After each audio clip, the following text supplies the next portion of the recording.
Well, it's good to have you guys back. Is it too loud? No. Okay, so I see some new faces. Welcome. I hope to get a chance to meet everybody that's new. And also, I hope everybody that's new has a chance to meet everybody else. So please introduce yourselves. Tonight's talk actually will help you to do that. So last semester, so every semester I begin the semester with a talk and I end the semester. Kind of like set the stage for things. So as we were ending last semester, I talked about the 10 elements of adventure. How can we have adventure in everyday life? And then when we go on vacation, all those things, how can we have a bigger adventure? And that's available on my podcast. But the aspects of having a good adventure is companionship. To be able to have like real friendship and then to grow in that friendship. And a key component of friendship, so it's friendship, it's any relationship, a dating relationship. This is like very relevant and pertinent to dating and marriage. And it's also important that we can use these skills in business. You can use these skills with your family and even people who you find it difficult to have a conversation with. And so I wanted to talk about this art of conversation. I want to begin first. So how many of you here have ever had a really good conversation? Okay, good. What were some of the elements of that? Tell me. What were some of the elements of a good conversation you had? Anybody who raised their hand, just tell someone raise your hand. Tell me. All right, yes. I learned something new.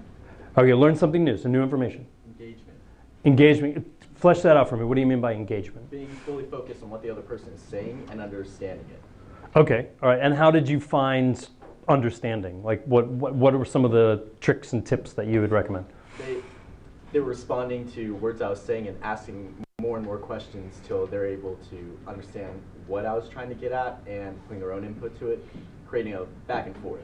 And their own input, like opinions, thoughts, or was it more like something that was more validating for you? Like what did you get at? Did you like it? Both. Okay. In a way, yeah. All right. Kind of like what I was just doing right now. Yeah, well, okay. All right. Good. Yeah.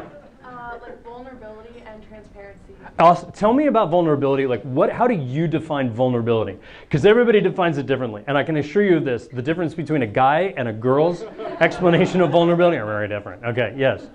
And like my words, it's just like being willing to open up and talk about what I think of as like deep stuff. Okay. Things that I'm not sure if you would share with like an everyday person or a stranger, but that you have a good Some people would. It's clinical problem. Yeah. Okay. Yeah. Not like too much of a book, but yeah, I don't know. I guess. Okay. So vulnerability, being able to be open, being able to be real, right? Your real self. Okay. What are some of the other experiences that you've had of deep conversation? Yeah. Right. It usually more meaningful and it's not superficial. You're talking about things that really matter in life. Okay, like life issues or more like intellectual stuff or what about that? All of the above. Okay, all right, good. Is there a particular like experience, like situation in which good conversation usually way? Like a place, a time, something is it kind of any time? Are you trying to say something or was that just you're being hurt? Okay. All right. So those are some elements. I often think that nighttime is a great time for deep conversation, usually because we're a little tired and what happens is that we become a little more vulnerable because our inhibitions are a little lower. And we need to kind of lower some of our inhibitions, at least through our will and not through artificial means, to be able to have deep conversation. So tonight, and we're gonna have some exercises too. Okay, we're gonna work it. We're gonna work the room really well. So get ready for it. Those of you that like games, you're not like me, so you're going to enjoy this. But I want you to think about, like, I've named the talk The Art of Good Conversation. Having a good conversation it's not a skill set that any of us are born with. That's really important because some people say, oh my gosh, you're a natural conversationalist. That's like saying you're a natural clarinetist.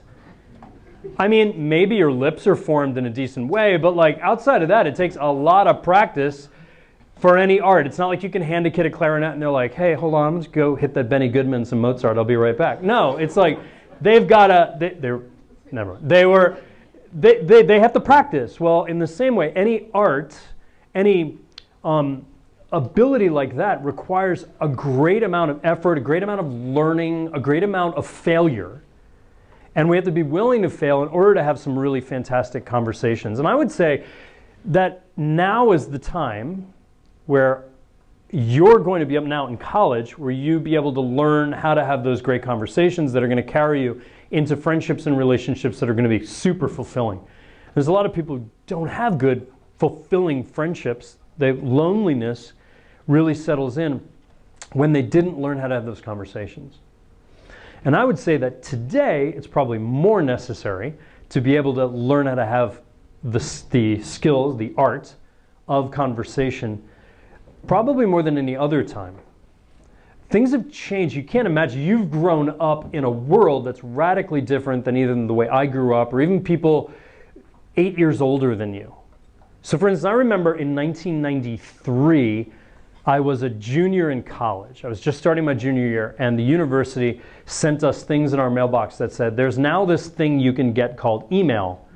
And and it was all like it was like DOS based, but we got it, and I was like, this is awesome. I can write a letter to my parents, and they get it right away. I'm like, that's out of control. That's fast. It's like an owl that can't even deliver it faster. Right? It was so awesome. It was absolutely amazing to me. 1995, I leave. I don't have a cell phone yet. 1996, I get my first cell phone, and it was like a brick. I mean, it had like an antenna. I mean, it was like that big. The cell phone. You couldn't fit it in a bag, let alone your pocket, right? It was just ridiculous. But then when I went to go work for the circus, I remember I moved to Manhattan. I'm like, I'm making money now. I'm like, I'm going to get a good phone.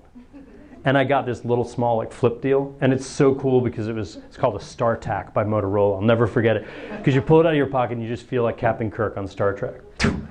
Hello, beam me up. Like, it was just awesome. But it was analog, wasn't digital yet. No text messaging, just a phone. I thought I was so cool that I could call people. But what happened is I quickly realized within a week of having a cell phone that I wasn't as present to my friends that I was with because I was always hoping I'd get a phone call from the friends I wasn't with. Like that.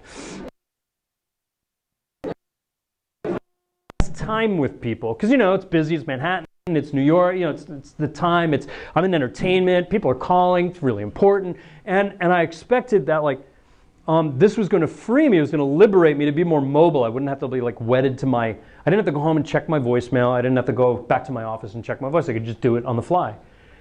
But what it actually did is it enslaved me. I never left work because it was always with me, and I never could really have the great conversations. And what happened is once the text messaging came in and then you had internet on your phone, it suddenly changed the nature of conversation. I no longer needed to be an artist in my conversational skills. I simply needed to be a technician that could somehow relay information. I wasn't relaying myself, I was relaying information about my day or about myself. And that's funny, I remember getting that phone, I remember getting the email, I remember the kind of computer I had, I remember all these things, but the one thing I don't remember was the conversations that I had with people on the phone or on the email. I don't remember the experiences that we had together. All of a sudden, my memory of things got cloudy. And it wasn't because I was getting older. I was 25. I was like a young professional you'd expect. I'd remember all these things. I actually don't remember a lot of my experiences because I was so focused on taking the picture that I didn't live the experience. And the pictures back then were terrible. And so you've grown up in that world. You never had to learn how to do that. And there's something else I remember. When I was a little kid, sitting on the front porch of our row home in Queens, the whole neighborhood would be out there on the porches. Old people, young people, we'd be playing in the street. It was a lot of fun. But one thing I remember so clearly as a kid is I knew everyone in the neighborhood. Now, I'm an extrovert and clearly like meeting people. But I remember very clearly going from place to place to place and meeting all these people. I learned how to talk to adults because I had to. We'd go sit on the porch and I had to talk to, like Mildred, and I had to go down and talk to Mrs. Getz and all these other things.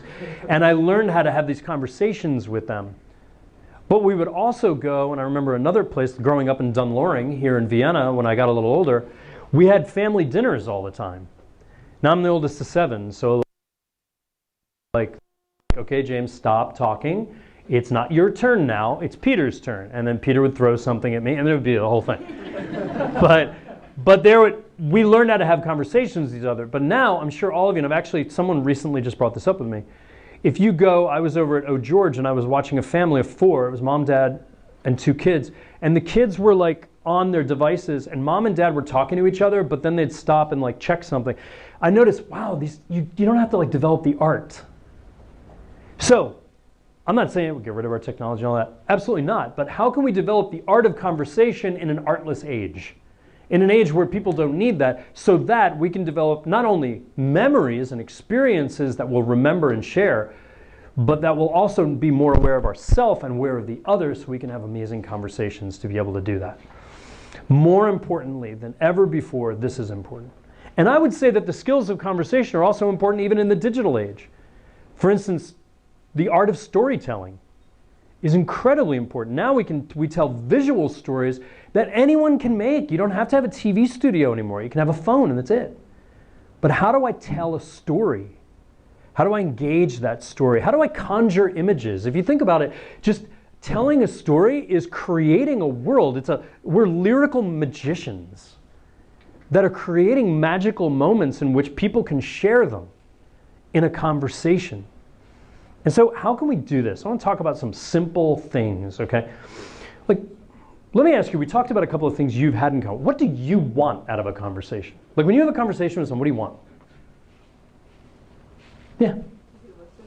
To be listened to be heard, like authentically heard, right? Okay, what else? To learn something about someone. Okay, so new, not just information, but what? Is it just information? About them. Okay, some from here, right? Less from here, more from here. Okay, what else? What else do you want? Yeah.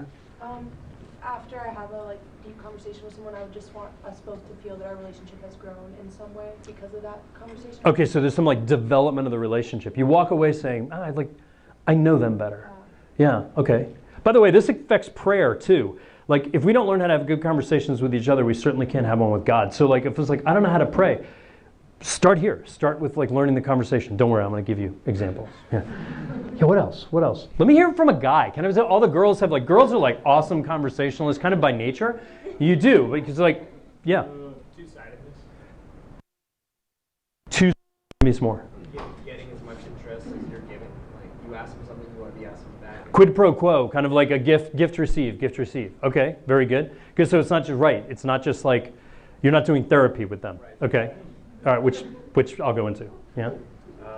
Sort of like what Becca was saying, that deeper relationship with them. You go deeper into who they are as people. Okay, deeper. This would be an interesting thing for all of us to ponder. When we talk about depth, what do we mean by depth?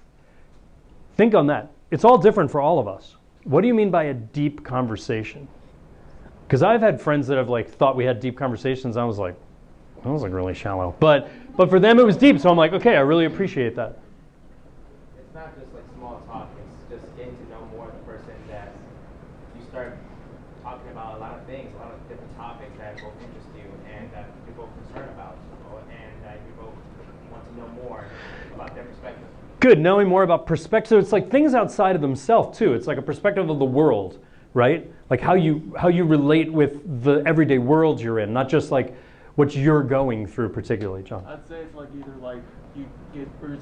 you get deep enough where you know the person better, or it's deep enough where it's you can just talk about a topic for a long time with someone. Okay, good. So you can continue that. What's one of our exercises? It's going to be a lot of fun. Okay, get ready. You're going to be pairing up soon. All right. So the art of conversation. First thing is obviously remember that conversation, and this is very important to know this. Okay, 80% of conversation is body language, 15% is words. Do the math. The rest is what? Content, really, yeah. So 80% body language. So I'm going to ask you this question, okay? What is she feeling right now? Say it again? Scared, right? Fear. Okay, very good. Awesome.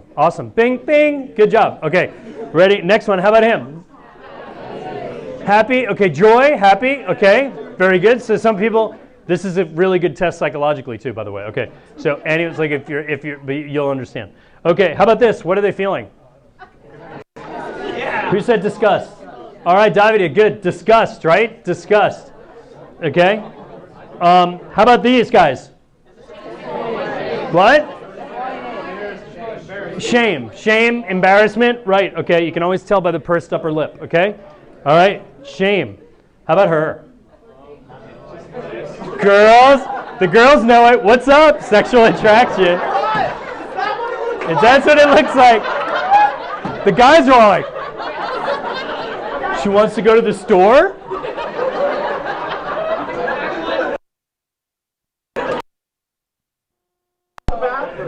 Just so you know, this is not attraction. Okay, that's not attraction. All right. Now you can even tell because her pupils are dilated. Isn't that interesting? It's one of the sure signs. All right. All right. So micro-expressions, facial gestures. The reason I said it's an important psychological experiment is because when somebody is in puberty, they really don't have the capacity fully to be able to recognize micro-expressions because they haven't learned to be able to have to leave, as to quote Freud, which I hate quoting, but they haven't left the egocentric stage fully yet. So what happens is they really can't perceive the emotions of another. So if you were able to see those, it means, hey, you're not going through puberty anymore. All right, good. Yeah. All right. Thank God. All right. So how do you grow in the art of conversation? I'm going to go through like each thing, and I want you to think on these. It might be a good idea if you can. You're welcome to take your phone out and write them down. I can also give them to you, and this talk is going to be online as well. Okay. The first thing is this has to do with mentally. Okay. Well, we're used to multitasking. Everything we do, right? I've got this thought and that thought and this thought. We've trained our brains, and I don't just mean technologically, we've trained our brains to constantly be trying to remember every little thing that we have to do. And what that does when we're in a conversation with someone is it causes a constant internal distraction, okay? So my advice, the first thing is if you're having a deep conversation, if you're trying to really have an intentional, fun conversation with someone, that you don't put the phone on the table. There's plenty of psychological studies that indicate that the minute you put the phone on the table, even if it's off, it immediately distracts you from good conversation, okay? You see it with people in meetings. They'll put the phone on the table. Bad idea. The other thing is that avoid having really good conversations in restaurants and bars. Now you might say, bars, restaurants, are amazing place. I'm going to give you a little, once again, marketing psychology. Have you ever noticed that most bars and most restaurants, unless it's a high quality restaurant, have TVs at every angle? Okay, there's a reason for that. It's not just so that people can watch sports. It's this. If someone is being focused, you can't sell them as much. Okay, so if someone is distracted, the waiter walks up and goes, hey, can I get you that, chocolate chip surprise, death by chocolate, better than sex cake? And you're like, yeah, I'll take that. Like if you're distracted, you're not reasoning well. Okay, and then they do that for a reason, to sell you stuff. But the other reason is that if someone's having a deep conversation and they're not buying a lot, they're not getting table turnover. Because if someone's sitting there and they're having a real conversation, the waiter walks up, hey, can I get you? And you're like, get the hell away from me. You get to a point where you're just like, I don't want to see you in your flare. Okay, go away. But if you're having that deep conversation, you're going to be there. They're not going to turn their tables. The waiters aren't going to make the money. And that's why they have the TVs there. It's not so you can watch the game. It's so that you'll leave quickly and they can get another clientele in to be able to pay the bill. Okay? So my advice to you is if you're going to want to have, you want to hang out, you want to have some drinks, whatever, fine, go there. But if you want to have a good conversation, don't go there. Go out in nature. Go into a room that has very little in it that's going to distract you. I always like outside. So just psychologically speaking, women generally tend, you have to make generalization. Women generally tend to speak to each other face to face better, and men generally tend to speak to each other side by side better.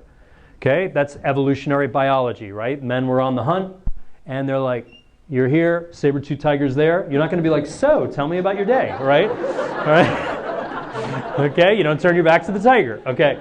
In the same way, evolutionarily, women, especially as gatherers and things, they would have to be, they were the culture creators. They were sitting across from each other. They were the ones that were like, they were discussing like, how do you like transform our society, and how do you get the men to do exactly what you want, which they're really good at, and how do we raise the kids that are running around face to face? So we've evolved like that sociologically and biologically to be able to do that.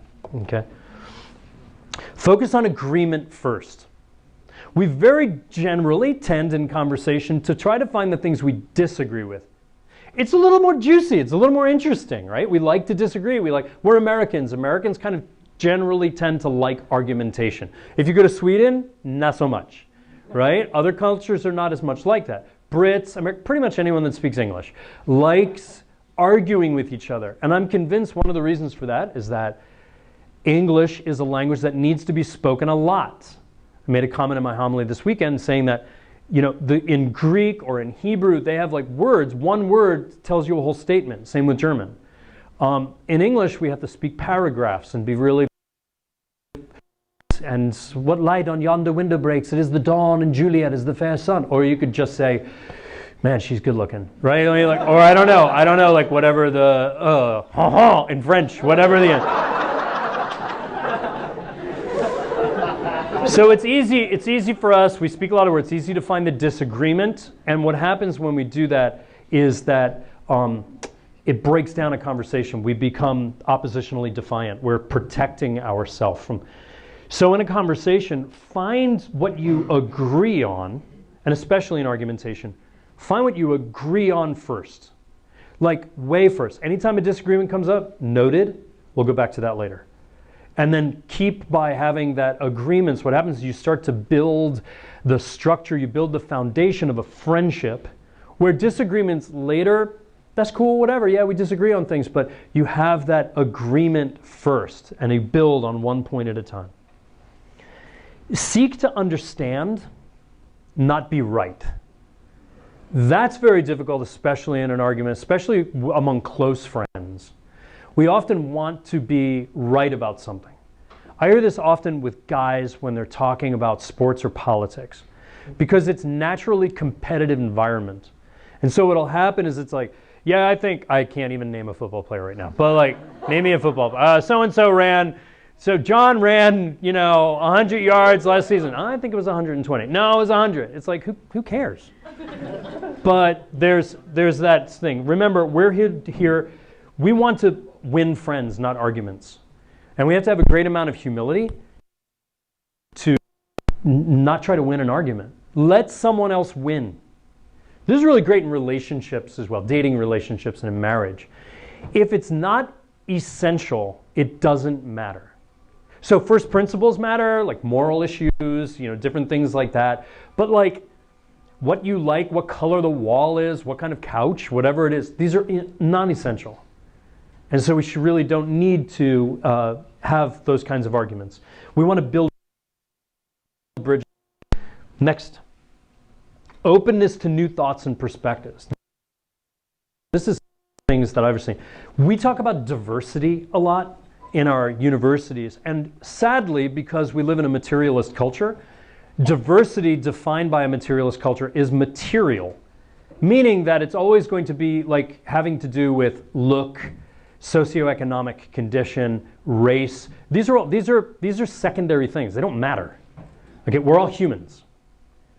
But what real diversity is to be able to listen to the ideas, perspectives, new thoughts, and different things like that come to us because people from different socioeconomic conditions and different races and different things, what makes us different is the perspective and the ideas that we've derived from nurture and nature.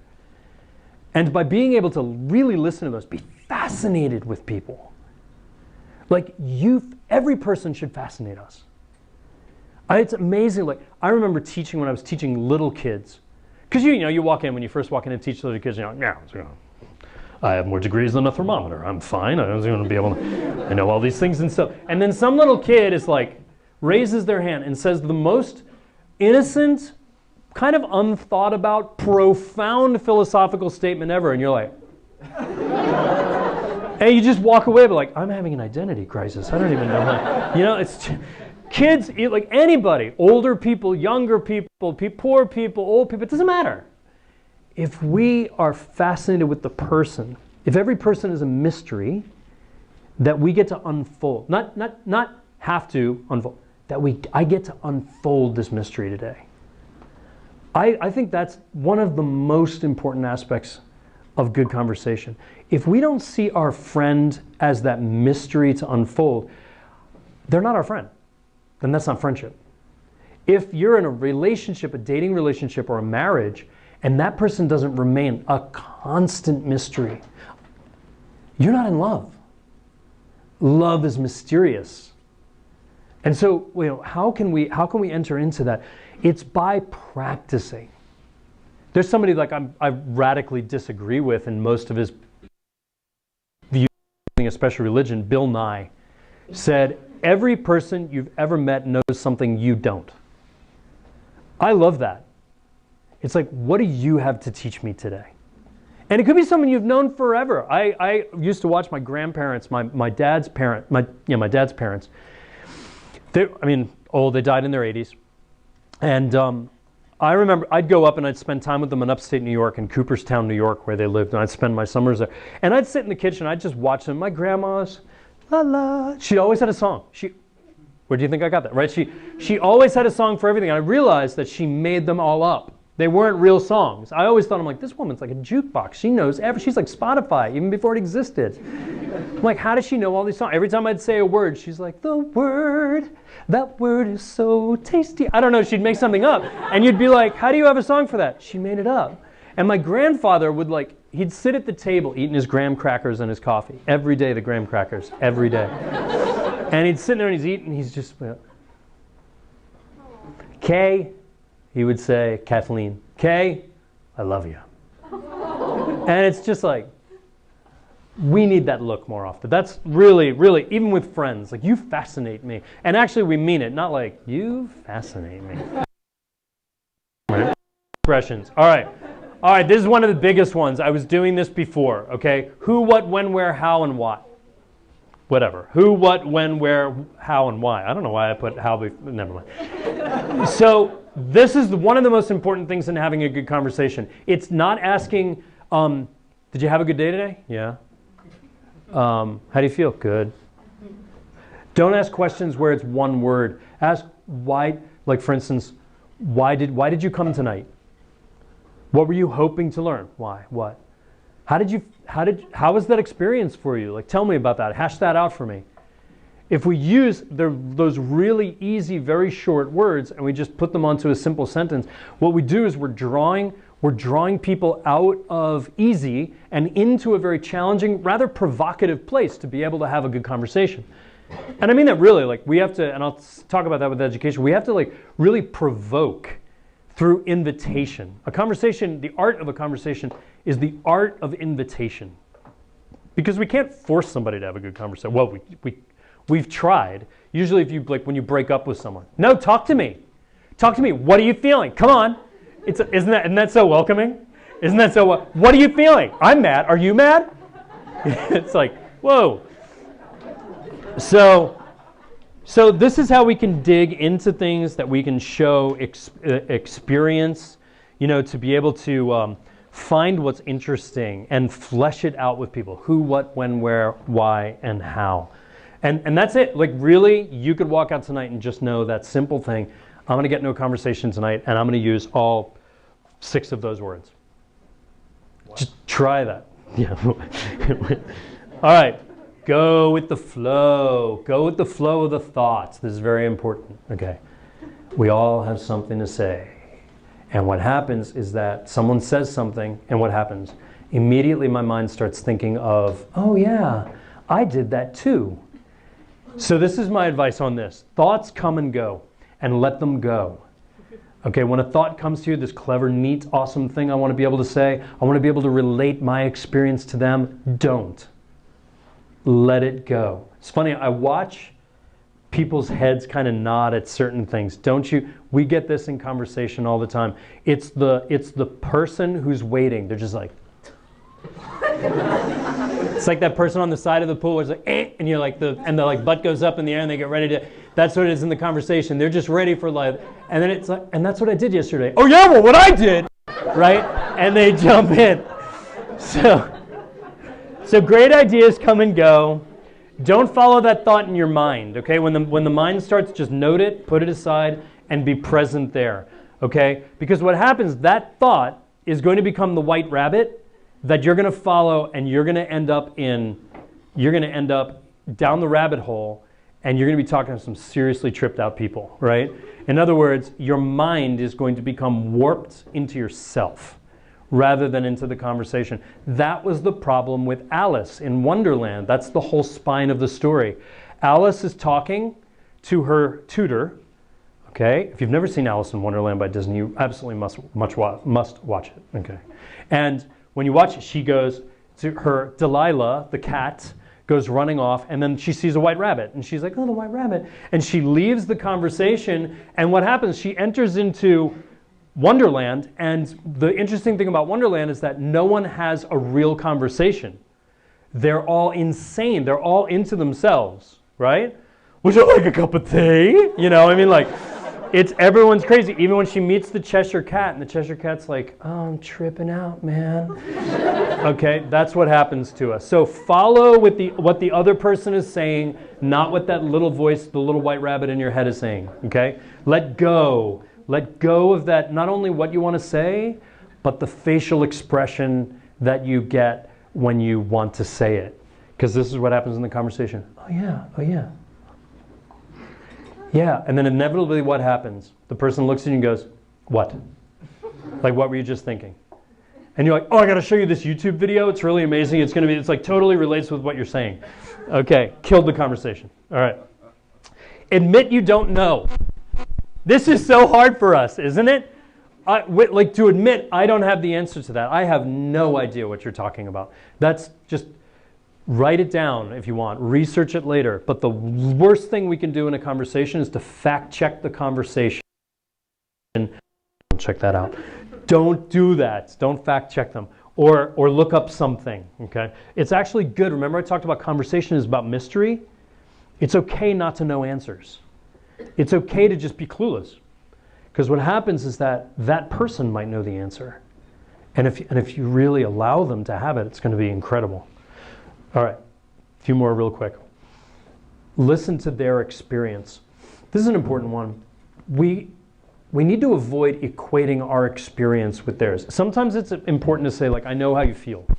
Like, I've been there too.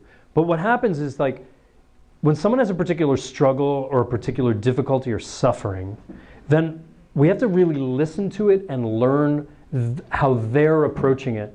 Even if we went through the same thing, we didn't approach it in the same way. So it's not actually going to relate. And it actually closes us off from other people. But it also leads us to those, oh yeah, well, I had, and then immediately the conversation turns to me. So in the conversation, allow the person just flesh out their experience and don't share unless they ask you. So if they ask you and they say, have you ever had an experience like this? Well, I'm not quite sure if it was exactly like that, but at least the way I hear you, at least the way I think you're saying, this happened to me. They'll go, oh, well, how did you react to it? Now, right, now there's a conversation, now there's an exchange back and forth. But allow them to make the invitation. And we have to also make the invitation to other people, right? We have to say, like, have you ever had an experience like this, or whatever it might be. Say it and move on, something that I'm terrible at. By the way, I violate all these rules on a regular basis. We have to avoid repeating ourselves, because to rephrase something over and over, which I do incessantly, is actually kind of, it's annoying and can come across as condescending. Okay, like in case your parents do this to you sometimes, right? Right? You got home, you wrecked the car, whatever it is, and you got like the C on the tag, whatever, when you're younger especially, and they're like, this is how it's going to destroy your life. 4 hours later, and you've heard the story rehashed over and over and over, you're like, they have no respect for me. So that's the same thing that's going to happen to us if we continue it. Vulnerability, we're talking about that. So we have to ask, what is vulnerability? If we really, a conversation is a dance, okay? And we have to realize, like, how prepared is this person to be able to dance with me, okay? Sometimes we're very willing to be vulnerable, meaning to show my real self. Vulnerability does not mean going to confession to the person. Sometimes it's like that. We tend, when we talk about vulnerability, a lot of people are really talking about doing a spiritual striptease. It's like, oh yes, well this is my life and I need to tell you about it, right? And it's like, whoa, whoa, whoa, whoa, whoa, whoa, whoa, whoa, whoa. And the person doesn't know what to do, okay? What happens is we can become rather vain. So it's like, this is what I'm struggling, this is what I'm dealing with, look at me and my life. And it becomes it's like belly button staring with an audience. Okay, it reminds me of the people in the gym that are like, I'm going to be vulnerable. This is me. So you're pathetic. It happens all the time. So we have to be careful with our vulnerability. We're walking together in the conversation. We're dancing together in this conversation and in friendship. We have to understand, what is this person willing to talk about? Okay?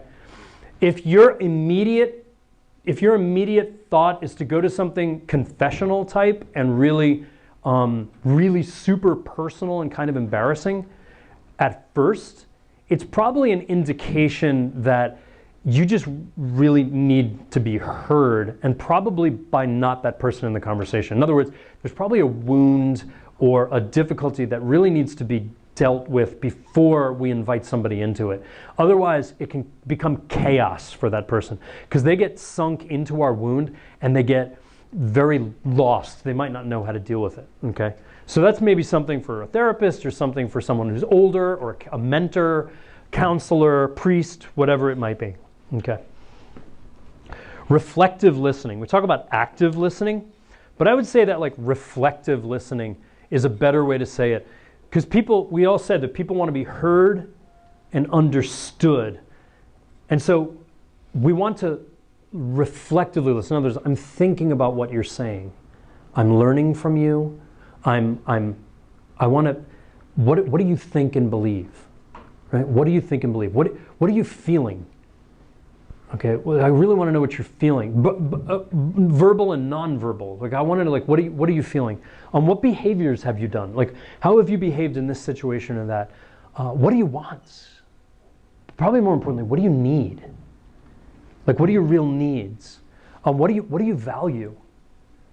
That's a really good one. I think in relationships, a lot of times in sharing, especially in dating relationships, people share with each other, but it's like, are you leaning in? You can always tell a good conversation because it's like, oh, tell me about that.